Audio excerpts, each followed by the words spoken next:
Firman Tuhan hari ke-9, 9 Januari tahun 2025, Kitab Imamat pasal 25 ayat 14, perikop, kejujuran dalam transaksi jual beli. Hari ini di hari yang ke-9, tanggal 9 Januari 2025, diambil dari kitab Imamat pasal 25 ayat yang ke-14 dengan perikop kejujuran dalam transaksi jual beli. Itulah perikop. Dan sebagai nats atau ayat intinya adalah, apabila kamu menjual sesuatu kepada sesamamu,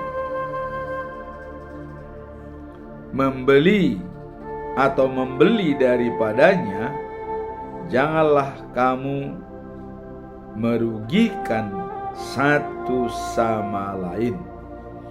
Sekali lagi saya baca, apabila kamu menjual sesuatu kepada sesamamu atau membeli daripadanya, janganlah kamu merugikan satu sama lain. Itulah ayatnya. Bacaan pagi pada hari ini diambil dari kitab Yosua pasal 6 ayat 12 sampai dengan 17.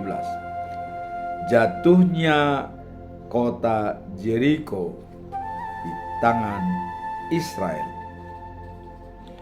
Bacaan malam diambil dari Roma pasal 2 ayat 12 sampai dengan 16.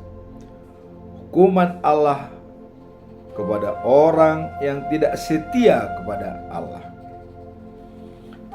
Sebagaimana biasa, pedoman kita selama bulan Januari adalah dengan topik kesatuan dalam panggilan, pelayanan, kemuliaan Tuhan.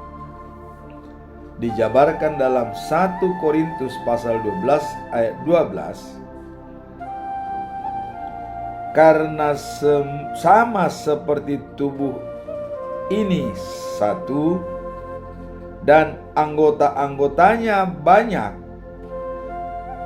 dan segala anggota itu sekalipun banyak merupakan satu tubuh. Demikian pula Kristus. Nah, kalau dalam bahasa Indonesia sehari-hari dikatakan ya, Kristus adalah seperti tubuh manusia. Tubuh itu satu, tetapi terdiri dari banyak anggota. Semua anggota itu meskipun banyak merupakan satu tubuh. Itu dalam bahasa Indonesia sehari-hari. Kemudian kita baca dalam bahasa Batak ya.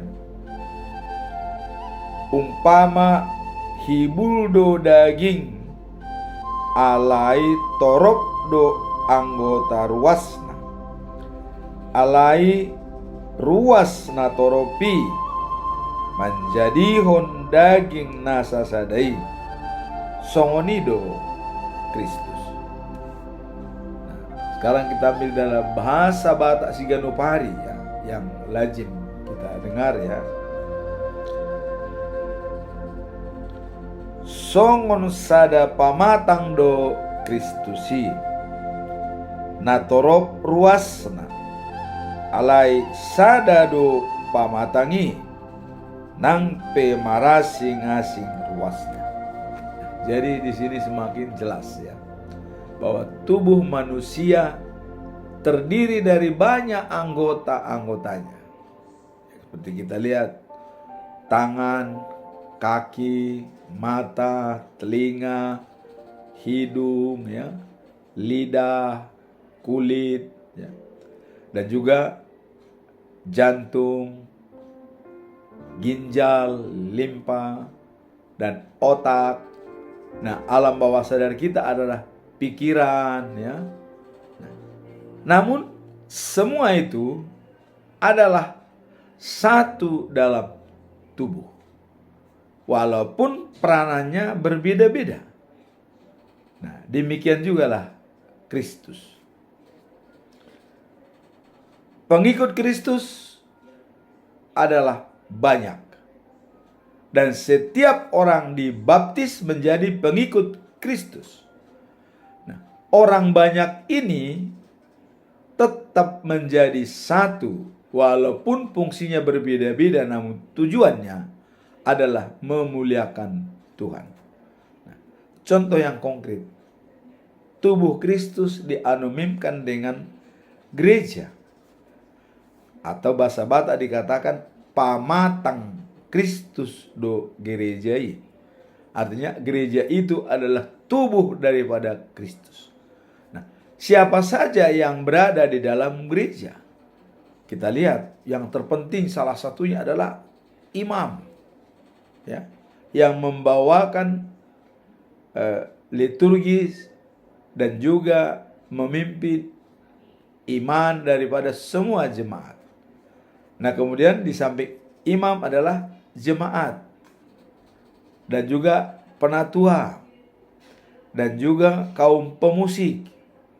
Ada anggota kor, baik kor bapak-bapak, ibu-ibu, remaja, dan juga sektor. Semua ini punya peran tertentu, tapi itu semua adalah jadi satu konsepsi sistem. Tidak bisa terpisahkan dengan yang lainnya. Mereka saling menentukan, saling berhubungan, saling mempengaruhi, dan saling membutuhkan. Seperti contoh dalam kebaktian gereja, antara liturgis, ya, pembawa acara, dan juga jemaat, pemusik, ya, organis, yang memimpin kor, dan juga imam yang memberi khotbah. Semua ini adalah satu. Itulah dikatakan Paulus, maka dikatakan bahwa sama dengan tubuh manusia, tubuh daripada Kristus. Artinya pengikut Kristus itu dianonimkan sama dengan tubuh manusia, berbeda-beda tetapi satu tujuan. Nah, dalam hal inilah dalam bulan Januari ini selalu ditekankan supaya ada kesepahaman dan semua anggota itu bersinergi untuk menuju tujuan yang sama. Nah, kuncinya adalah tidak ada superhero, tidak ada inferior, tidak ada superior, tapi yang ada adalah super team.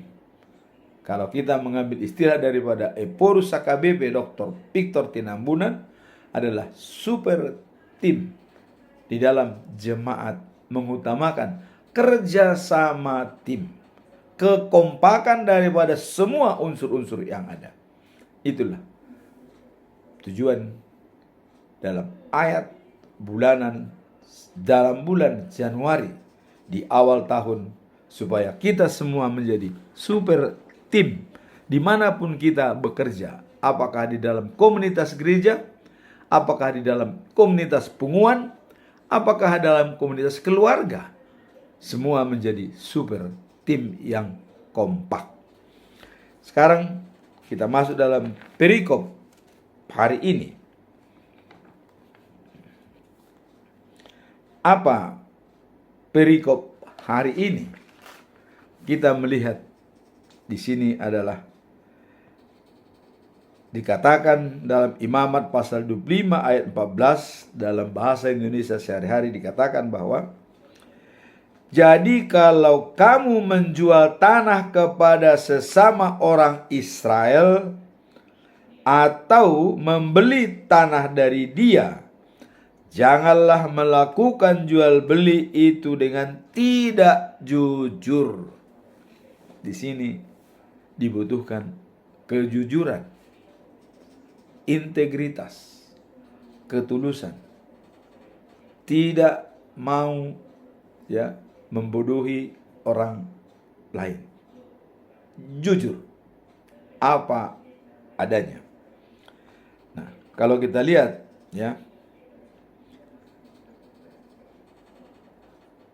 dalam bahasa Batak Siganupari, ya, kita lihat adalah songonon didok. Jadi molo digadis ho tanom tudunganmu hala Israel manang dituhorho tanona unang hamu marsiakalan. Jadi jangan saling membohongi. Nah, kalau di kita di Indonesia, dasar daripada jual beli tanah adalah NJOP atau nilai objek pajak. Nah, jadi nilai jual objek pajak itulah sebenarnya dasar baik membeli maupun menjual. Nah, ini di Israel ini sangat care dan tidak melebihi karena dianggap itu adalah perintah Tuhan. Bisakah seperti itu di Indonesia? Inilah PR daripada negara kita. Bagaimana supaya setiap pembelian dan penjualan tanah dikembalikan kepada nilai NJOP yang ditentukan oleh pemerintah. Nah, tentu dalam nilai NJOP pun itu harus dievaluasi setiap tahun sesuai dengan perkembangan zaman agar bisa mengikuti perkembangan. Nah, sekarang apa makna dan pesan moral daripada perikop ini, ya? Nah, kita melihat makna daripada perikop ini adalah Allah mengingatkan umatnya untuk tidak menipu satu sama lain, tetapi saling menghormati dalam setiap aktivitas ekonomi. Jadi makna yang penting kita ingat di sini adalah Allah mengingatkan umatnya untuk tidak menipu satu sama lain, tetapi saling menghormati dalam setiap aktivitas ekonomi yang dijalankan. Inilah makna daripada perikop ini. Nah, kemudian apa pesan moral daripada perikop ini? Ya. Nah, kita lihat pesan moralnya adalah, ya, menjunjung tinggi kejujuran dalam setiap perbuatan akan mendekatkan kita kepada prinsip-prinsip kerajaan Allah. Jadi membantu kita untuk hidup dalam terangnya. Jadi kalau kita menjunjung tinggi kejujuran dalam setiap perbuatan, ya, itu sudah mendekatkan kita pada kerajaan Allah dan membawa kita untuk hidup dalam terangnya. Jadi kejujuran merupakan suatu pondasi yang kuat untuk mendekatkan diri dalam kerajaan Allah dan juga untuk menjadi punya terang. Artinya kita bisa mendapatkan terang dari Allah.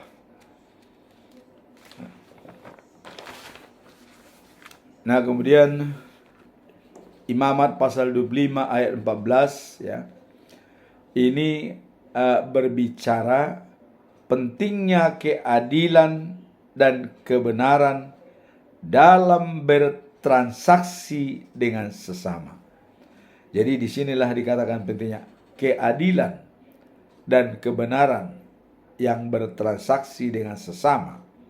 Nah, dalam konteks ini, ya, Allah mengingatkan umatnya untuk tidak menipu satu sama lain, tetapi saling menghormati dalam setiap aktivitas ekonomi. Dan apa yang bisa kita ambil kesimpulan dari perikop ini? Kita coba melihat ada mengajukan 3 pertanyaan yang harus kita jawab dalam perikop masalah kejujuran dan keadilan dalam perikop ini, dalam hal transaksi ekonomi termasuk jual beli barang, ya, atau tanah. Yang pertama, kita coba lihat pertanyaan.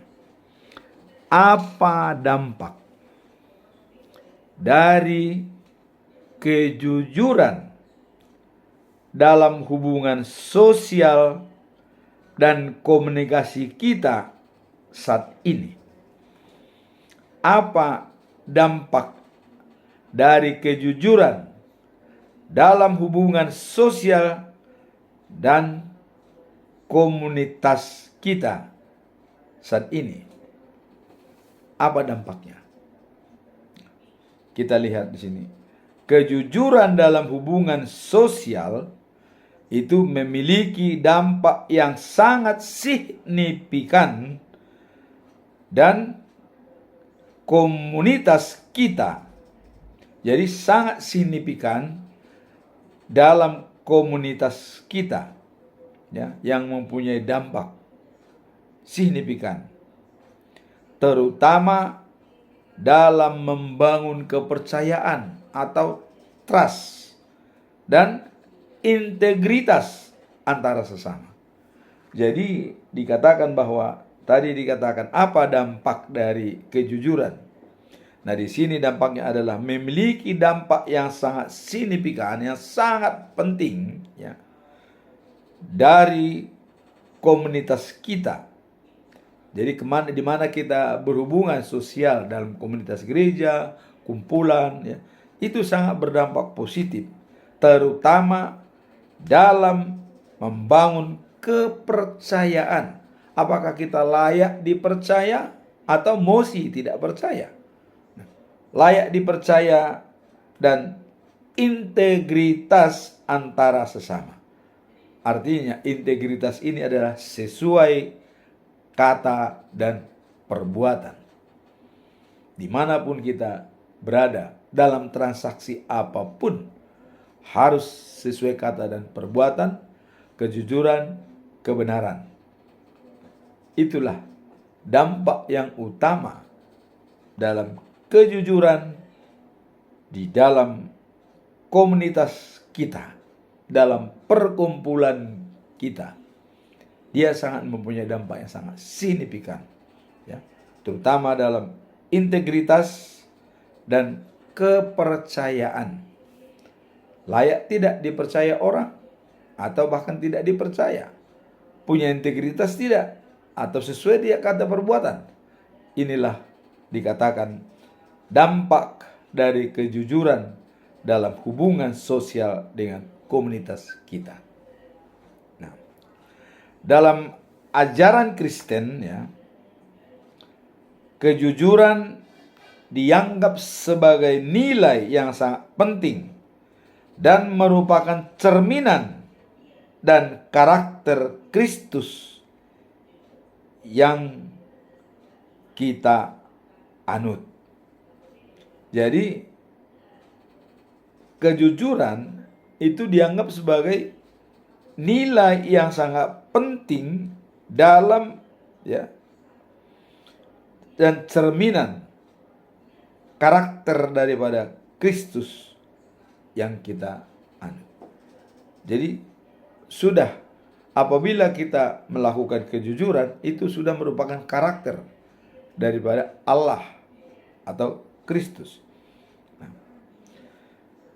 Alkitab mengajarkan dalam Amsal 12, ya, ayat 22. Jadi Amsal 12, Amsal pasal 12 ayat 22.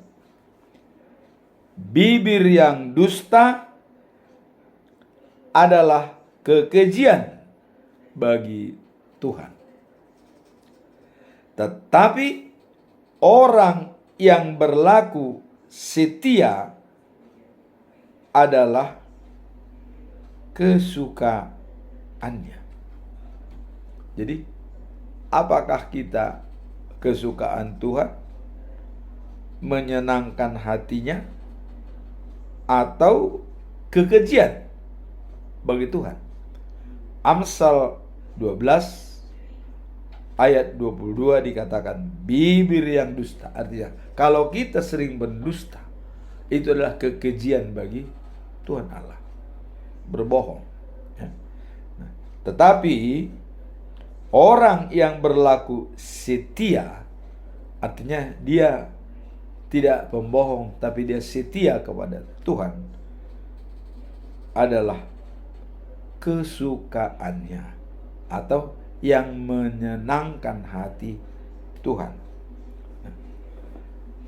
Kejujuran dalam berinteraksi dengan orang lain ya, menjadikan lingkungan sosial lebih sehat dan harmonis. Jadi kalau lingkungan itu menjadi harmonis dan sehat ya, kejujuranlah dasarnya untuk berinteraksi dengan orang lain. Maka lingkungan tersebut akan sehat dan harmonis. Itulah yang kita lihat ya. Nah, kemudian kejujuran adalah cerminan dari integritas dan karakter yang baik, yang tidak hanya menyenangkan hati Tuhan, tetapi juga ya, menghargai dan membangun kepercayaan dan rasa saling menghargai. Jadi kejujuran yang kita jalankan itu bukan hanya cerminan ya, karakter yang baik, tidak hanya cerminan menyenangkan hati Tuhan. Jadi kalau kita misalnya punya kejujuran ya, dan integritas dan karakter yang baik ya, itu tidak hanya menyenangkan hati Tuhan, tetapi juga membangun kepercayaan dan rasa saling menghargai di antara sesama. Jadi hubungan domino efeknya adalah kepada manusia. Jadi di samping kita menghormati Tuhan, mengikuti karakter Tuhan, tapi juga menjadi harmoni dengan sesama. Artinya di dalam komunitas kita menjadi ada lingkungan sosial yang sehat dan harmonis. Nah, kemudian yang kedua, ya, itu tadi yang pertama, kesimpulan yang pertama atau conclusion yang pertama. Sekarang yang kedua, kita lihat bagaimana cara ya menerapkan prinsip-prinsip kejujuran dalam dunia yang seringkali mengutamakan keuntungan pribadi.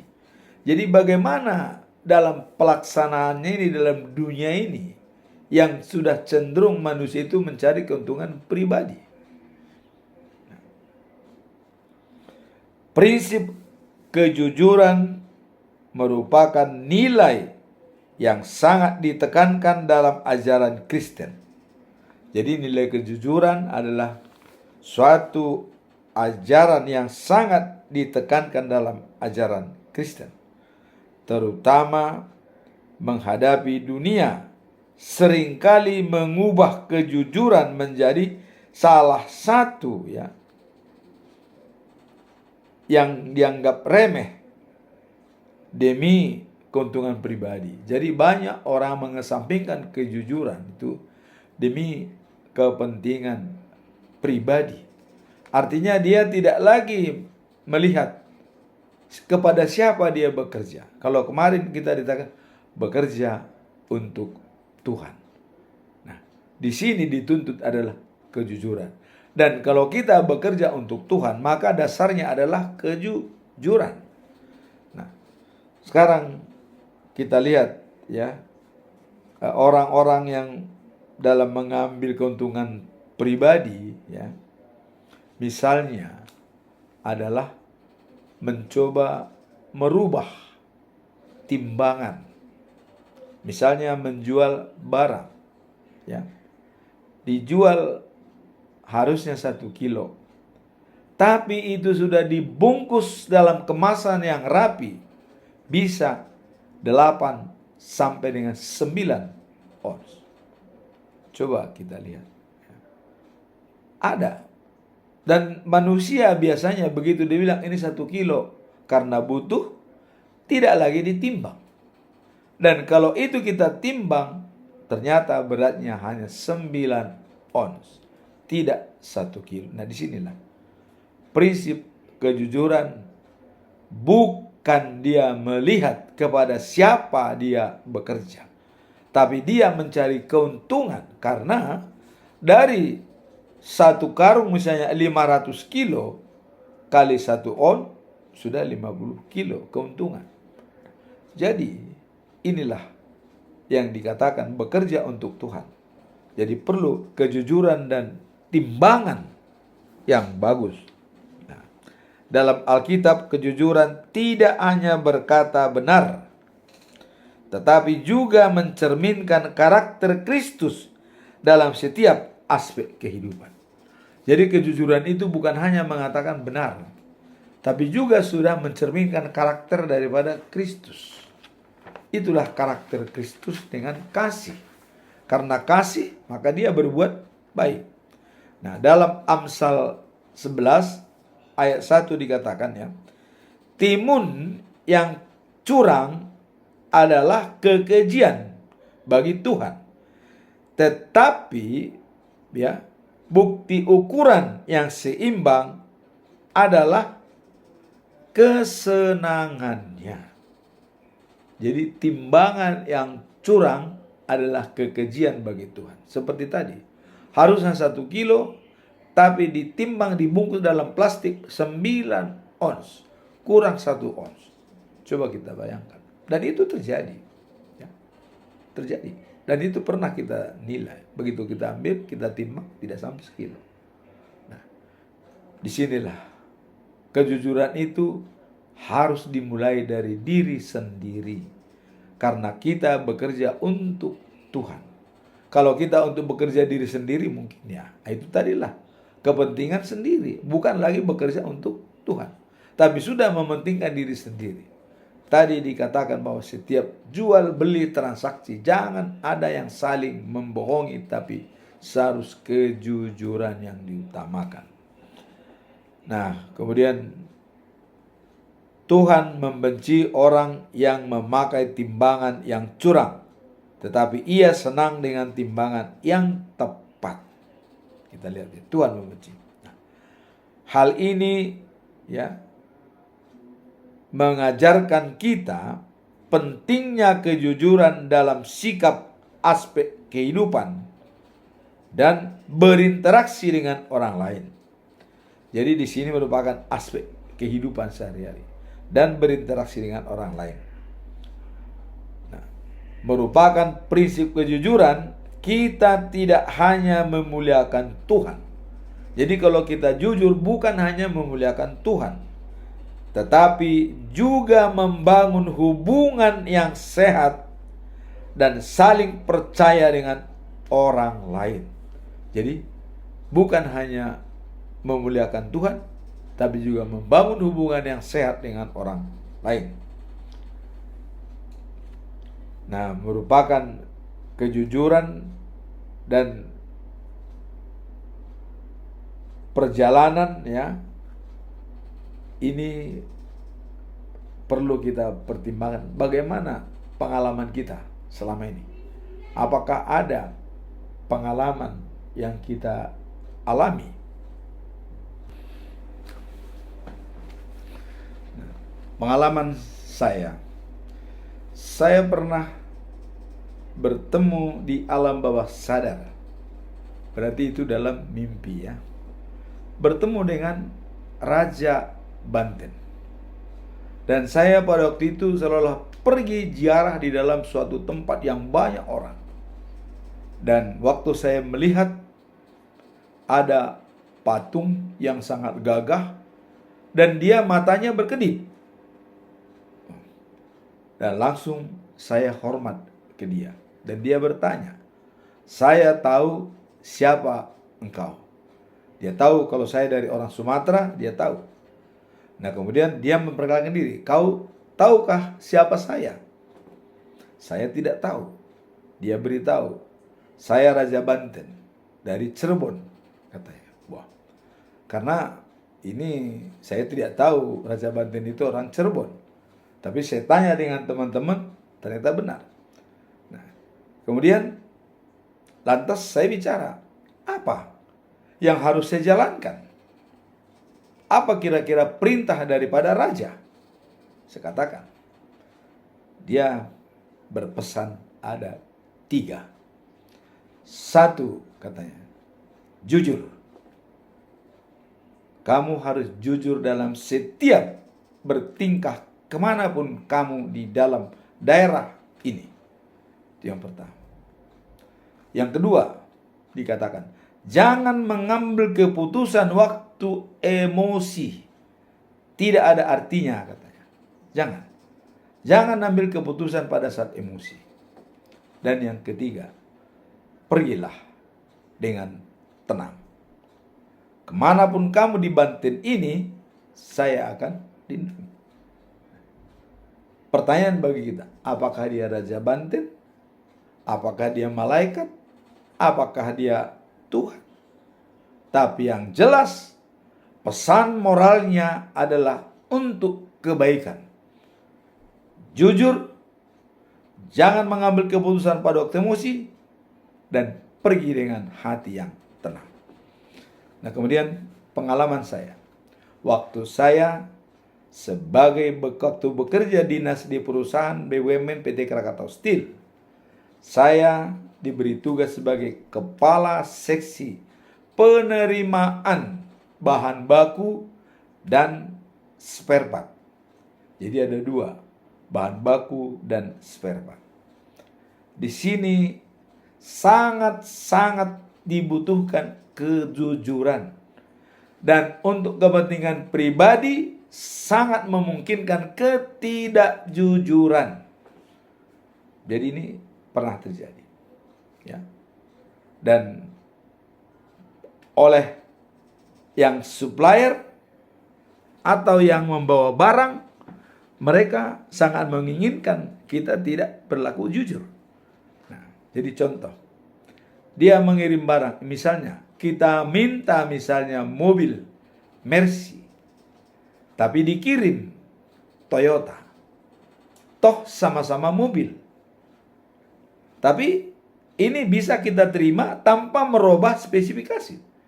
Sehingga kalau itu kita terima, nanti akan mulus harga-harga Mercy, tapi barang-barang Toyota. Ini terjadi. Bisa terjadi. Nah, bagaimana cara mengatasi supaya kita tidak terbawa dalam situasi? Nah, ini pernah terjadi. Saya, ya karena tadi ada pesan Raja Banten jujur. Nah, sehingga saya mau mencoba bagaimana menerapkan kejujuran. Sebab kalau kita coret surat pengantar, ini pasti protes yang membawa barang. Maka saya buat sistem kepada foreman saya, yaitu kepala urusan. Kau menerima barang, setiap surat pengantar yang bermasalah kasih tanda kali di sebelah kanan. Yang tidak bermasalah jangan kau tulis apa-apa. Biarkan. Saya tinggalkan. Pergi rapat, pergi kemana-mana. Jadi tidak harus ada saya. Barang masuk. Tiap hari mungkin ratusan supplier masuk. Ya, masuk. Masuk semua. Datang saya. Tugas saya adalah menseleksi. Benar atau salah. Bagi yang bermasalah, yang dikasih tanda X, saya taruh di sebelah kiri saya.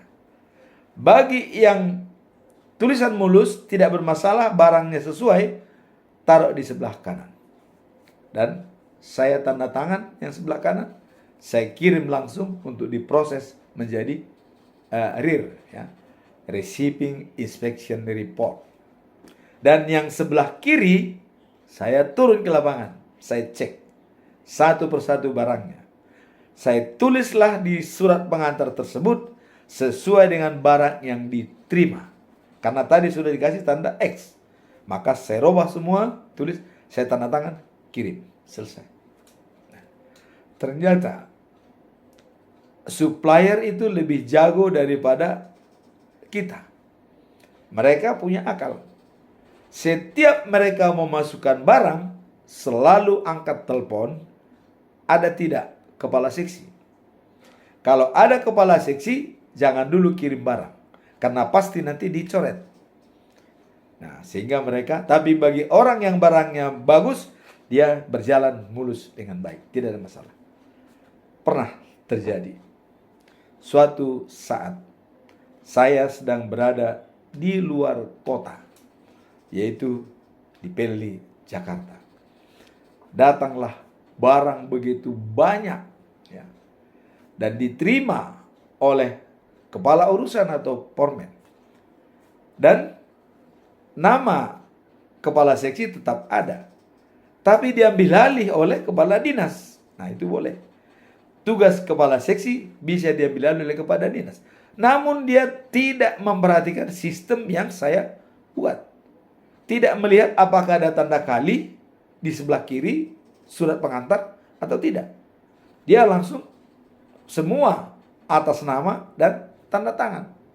Ternyata ada yang bermasalah dalam penerimaan tersebut. Akhirnya terbongkar. Dan semua, ya, dengan kejadian itu akhirnya kepala dinas masuk bermasalah dalam kurungan atau diproses polisi, dan pormen juga diproses polisi. Tapi saya sebagai kepala seksinya kok tidak diproses polisi? Pada waktu itu saya ditanya oleh Pak Erwin Mapaseng, saudara waktu itu di mana? Oh, saya lihat saya ternyata tidak ada di tempat. Tapi kok nama saudara atas nama? Ya, wewenang daripada bawahan bisa diambil oleh atasan, tapi wewenang daripada atasan tidak bisa kita ambil. Nah, inilah suatu contoh praktek kejujuran itu. Nah, sehingga dimanapun dilempar, kalau mutiara tetap mutiara, tidak akan berubah. Jadi bawahan saya kena proses di polisi, atasan saya juga kena proses. Saya sebagai di tengah-tengah, ya, manajemen terbebas. Itulah kejujuran yang kita pakai sehingga kita tidak terpengaruh situasi apapun. Walaupun dikasih amplop segala macam, tidak terpengaruh. Yang mau saya katakan di sini, ikan di dalam air asin, tapi ikannya tidak asin. Itulah contoh untuk prinsip menjalankan kejujuran. Jangan kita berafiliasi dengan dunia atau teman. Banyak yang bisa menjebloskan kita. Inilah salah satu konkret untuk menjaga kejujuran supaya bisa tetap terjaga. Kita tidak terlena. Nah, sehingga akibatnya ya memang akhirnya kepala dinas saya juga meninggal dalam waktu muda, dan pormen saya juga meninggal dalam waktu muda. Dan saya memang sampai saat ini sudah umur 71 tahun masih bisa eksis. Inilah pentingnya kejujuran. Walaupun kita berada dalam situasi yang sulit, kita bisa mengambil suatu cara atau ada namanya pengamanan pribadi. Ya. Ada pengamanan tertentu untuk menjaga kejujuran. Walaupun kita dalam situasi bersama-sama dengan orang yang mementingkan kepentingan pribadi. Itulah dalam praktik menjaga kejujuran tetap berjalan dengan baik. Sekarang kita masuk dalam kesimpulan yang ketiga. Pertanyaannya, apa langkah konkret yang bisa diambil untuk membangun kepercayaan dalam berinteraksi ekonomi sehari-hari. Nah, ini. Jadi, apa langkah-langkah yang konkret kita ambil dalam berinteraksi ekonomi sehari-hari dengan lingkungan, dengan sesama pun? Ya, apa? Nah, di sini dikatakan, ya, membangun kepercayaan dalam transaksi ekonomi sehari-hari adalah hal yang paling dan sangat dihargai dalam ajaran Kristen. Jadi ini adalah hal yang penting. Jadi membangun kepercayaan, ya, dalam transaksi sehari-hari adalah hal yang penting dan yang sangat dihargai dalam ajaran Kristen. Jadi sebagai Kristen kita, percaya itu harus diutamakan. Jangan sampai kita tidak dipercaya orang karena kita mementingkan pribadi. Dalam ajaran Kristen, aku yakin. Maka saya katakan dalam buku Manajemen Jati Diri, kekayaan dan kemiskinan, ya, tidak bisa diukur hanya dengan harta. Tapi itu diukur dengan bagaimana pergaulan kita. Nah, kemudian untuk meresapi kebahagiaan, dan apa kuncinya? Keyakinan kita terhadap apa yang kita lakukan. Nah, disinilah dikatakan membangun kepercayaan dalam bertransaksi adalah yang paling penting dan sangat dihargai dalam ajaran Kristen. Dalam konteks ini, ya, kejujuran dan integritas menjadi kunci semua dengan prinsip-prinsip dalam Alkitab. Jadi, boleh kita katakan adalah merupakan pondasi yang sangat mendasar. Fondasional prinsip dalam ajaran Kristen, yaitu kejujuran dan integritas. Inilah yang utama dalam prinsip ajaran agama Kristen. Jujur, sesuai kata dan perbuatan, itulah sama dengan karakter Tuhan dan menyenangkan hati Tuhan. Kemudian, apa langkah-langkah konkret yang dapat dilakukan? Bagaimana langkah-langkahnya?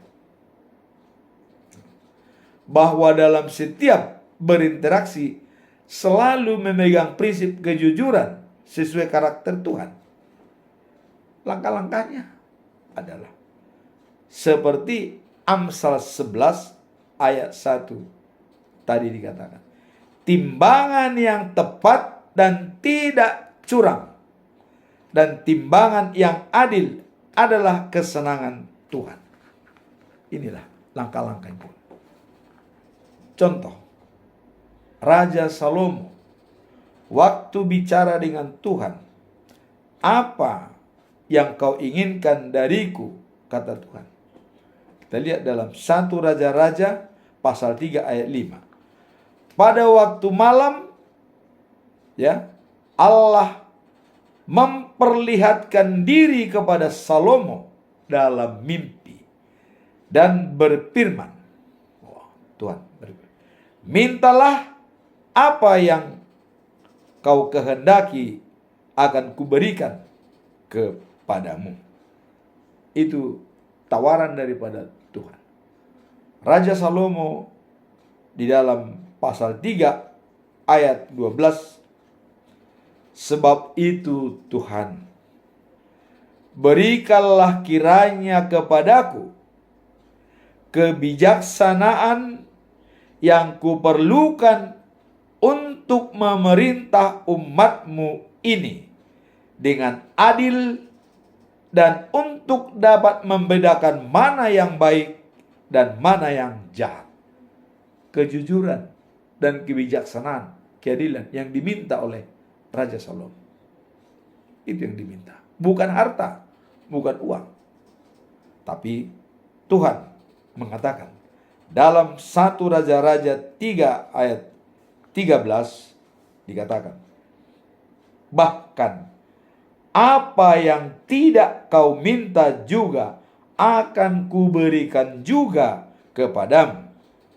Seumur hidupmu kau akan raja yang dihormati melebihi raja yang lain, yang manapun juga.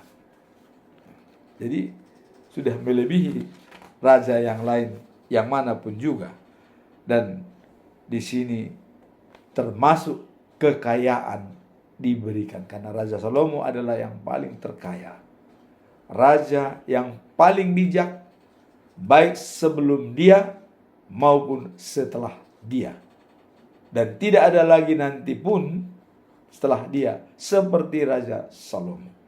Kebijakan dan kejujuran yang diutamakan oleh Raja Salomo dalam memimpin bangsa Israel, dan ini dibuktikan pada waktu dia mengadili 2 orang wanita, ya, yang masing-masing mengakui bayi yang hidup, karena satu bayi sudah meninggal.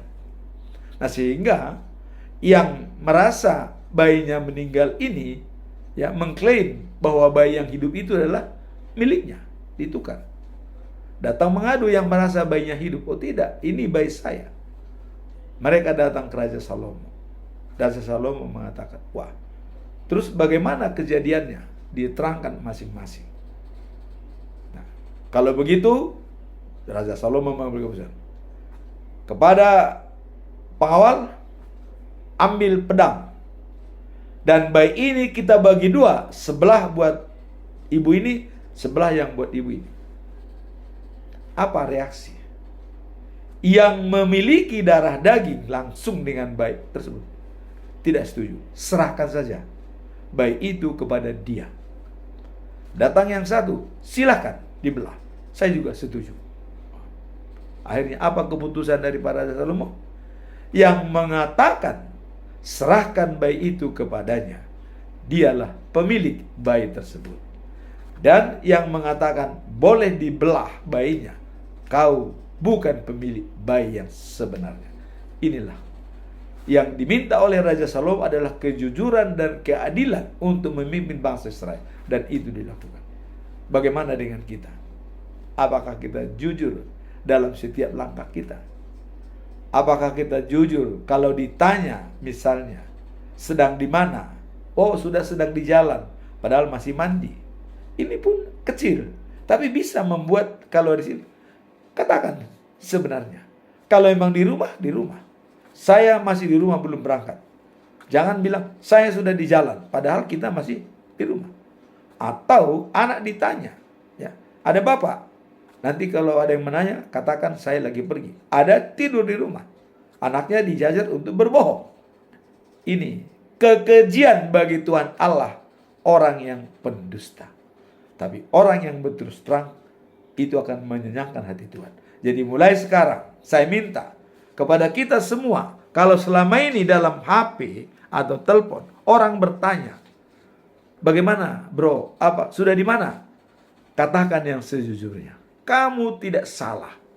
Kau bilang masih di rumah, wajar.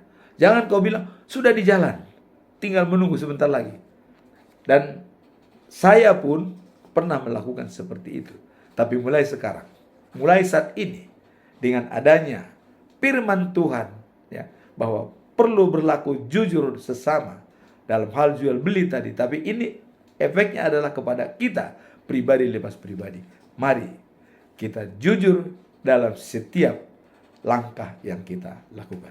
Semoga firman Tuhan ini menjadi bekal bagi kita semua dalam menjalankan tugas sehari-hari dalam komunitas gereja, berinteraksi dengan orang lain, dan hubungan sosial dengan masyarakat. Amin. Tuhan memberkati kita.